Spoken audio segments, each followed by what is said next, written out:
Hey guys, welcome to another episode of Smash JT, and let me just say, god damn, it feels good to get back to talking about video games finally. And now we gotta talk about Dead or Alive 6, and how they're reducing boob physics.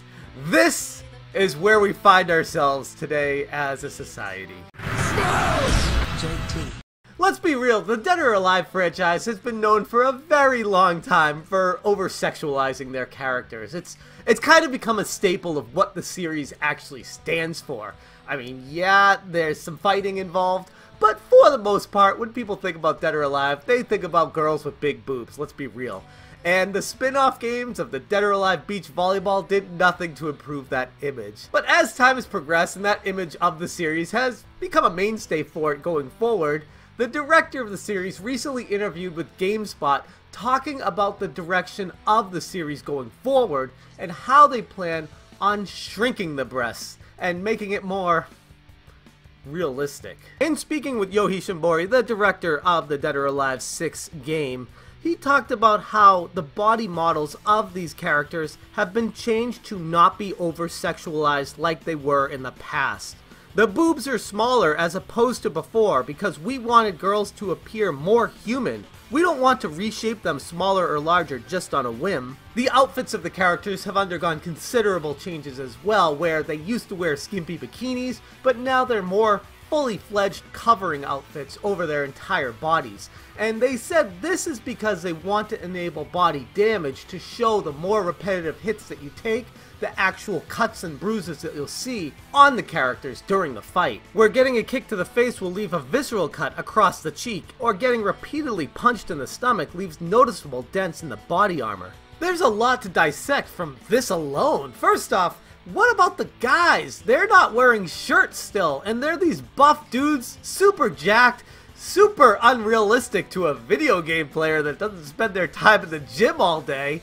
It's something that's a double standard. It's showing these guys that look awesome and something that I would inspire to look like. I mean, I'm not that far off from it, but come on now. You're going to tell me that it's okay for these guys to have their shirts off, be super muscular, super jacked, super cut, and then when you look at the girls, they're going to be all covered up. That just doesn't seem right to me. Maybe it goes beyond the video game though. Maybe it's a double standard in society. This goes beyond anything that I've ever really gone into with this series, but as far as what we talk about as a society, it's okay for guys to be shirtless but not girls.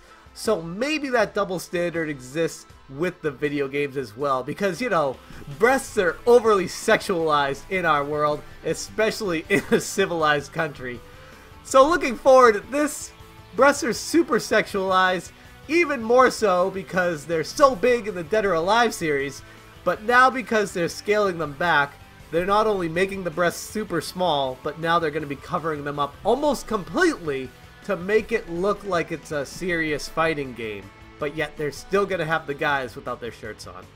The problem I have with this is none of it strikes me as a Dead or Alive game. The direction the series has come up to this point has gone into the realm of ridiculous breast sizes, bouncing boob physics, and just pure hot girls fighting. And that's what people have come to expect from the Dead or Alive series, especially when it comes to the fighting games. Even if there are guys you can fight as well, people know Dead or Alive for the women and how they look in it. Let's be real about this. So changing the series up and saying, we're not going to be going in that direction anymore, we're going to be more of a realistic fighter, it makes me wonder why they're even doing this in the first place. Why not just make a brand new fighting game from the ground up? This is completely blowing to smithereens what Dead or Alive stood for. And unfortunately, from what I can tell, the whole direction of the series going into smaller breasts and more realistic fighters is to try to broaden the appeal of the series to a more mainstream audience, because they feel like they were too niche with people who were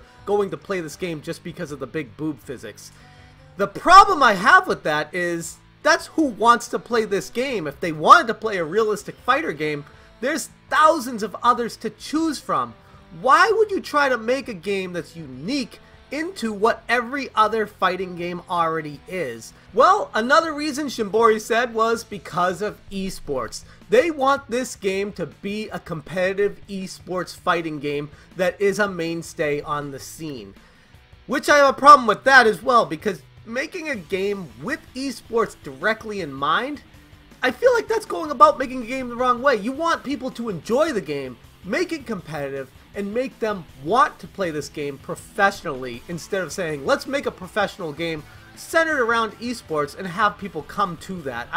I'm not sure how that's going to work out for them. After performing enough combos to fill up their special meter, the player would be able to use the Fatal Rush, which slows down time to show all these moves in slow motion. And the whole purpose of that is for esports. Spectators who watch the game can more easily pick up on DOA6's action. The new moves create slow motion effects that allow the combatants a moment to check out their competition, the audience to see if either contestant is nervous, and announcers to catch up on the action of the fight. This is all wrong, and this is not why a game should be getting made. Specifically making it with esports in mind is, in my opinion, a bad move. And it's all being done to try to make more money, which obviously in the realm of video games and all business like we talk about, you want to make as much money as possible. But in this case, I feel like they're alienating their entire fan base that they currently have, trying to get a bigger piece of pie of that money from the fighting scene. And that's where the problem lies. And when you dig further into the story and you see what the director had to say about the old articles of clothing coming back and if there's a possible chance we'd see them return, he said, yeah, they'll be back. He and his team want to make strides towards removing sexual fan service from Dead or Alive, but they also acknowledge that certain mechanics and aspects of the franchise are far too ingrained in the series' DNA to abandon them completely. And that's kind of an issue, because right then and there it tells me that they're removing all this stuff to try to include a larger audience into buying the game, making it into the esports scene, trying to get a competitive play from that and make it more popular from people playing it professionally. And then they're gonna add in all the DLC later on anyways, make it overly sexualized, add all these old costumes from the old games into it, and make people pay the DLC prices for them. So basically, they want their cake, and they want to eat it too. So if you're interested in getting into the Dead or Alive franchise, and if you think Dead or Alive 6 is going to be a good place to start, well, they're removing a lot of the difficult combos, they said. They're trying to make it more accessible to a larger audience, and they're removing all the boob physics, shrinking the breasts, and making it more of a normal fighter to include more audiences. Many people think this might be due to SJW requests, people who don't even play the game. Other people say it's just because they want to make more money and this will make a wider appeal to the game.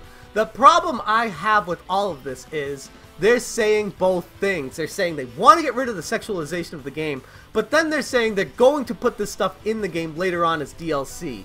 Basically saying, yes, we're going to open this up to everybody, and then we're going to let everyone who wants all that old stuff to buy it and put it back in the game. I honestly wouldn't be surprised if part of the DLC allows you to buy bigger breasts. And if that's the case, goddamn, you heard it here first. Dead or Alive 6 is going to start charging DLC for bigger breasts. And God, I hope that day doesn't hit us, but you know it's coming sooner or later.